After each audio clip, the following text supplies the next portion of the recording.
आता बघूया टॉप 9 मोठ्या राजकीय बातम्या। विधानसभा निवडणुकीत मवियाचा पराभव, मात्र एका पराभवाने खचणार नाही। दिल्लीतील राष्ट्रीय कार्यकारिणीच्या बैठकीत शरद पवारांचं वक्तव्य, तर कार्यकर्त्यांना नव्या उमेदीने लढण्याचा संदेश।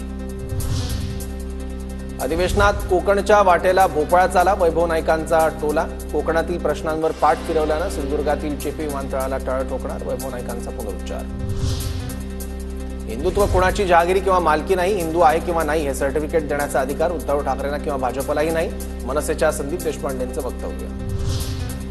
कोट्यवधींचा बंगला स्मारकासाठी घेतला, मग बाळासाहेब तुमचेच कसे? मनसेच्या बॅनरवरील बाळासाहेबांच्या फोटोवरून उद्धव ठाकरेंनी टीका केली होती, यावरून संदीप देशपांडेंचा सवाल। अमित शहांच्या दौऱ्याआधी आज रायगडावर भाजप आणि शिवसेनेचे मंत्री करणार पाहणी, भरत गोगावले, आशिष शेलार आणि चंद्रकांत पाटील पाहणी करणार असल्याची माहिती। अजित पवार आज बारामतीच्या दौऱ्यावर, अजित पवार विविध कार्यक्रमांना हजेरी लावणार। अजित पवारांच्या हस्ते माळेगाव कारखाना इथं छत्रपती शिवाजी महाराजांच्या पुतळ्याचं अनावरण होणार।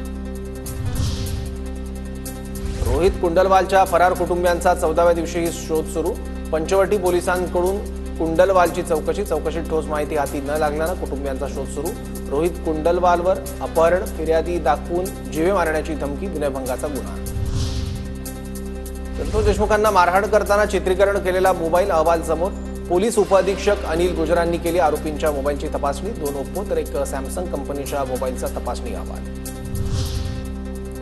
त्र्यंबकेश्वर तीर्थक्षेत्रास अवर्ग तीर्थक्षेत्राचा दर्जा घोषित, मंत्री गिरीश महाजनांची ट्विट करून माहिती। या निर्णयामुळे तीर्थक्षेत्राच्या सर्वांगीण विकासासाठी सरकारचं पाठबळ मिळणार।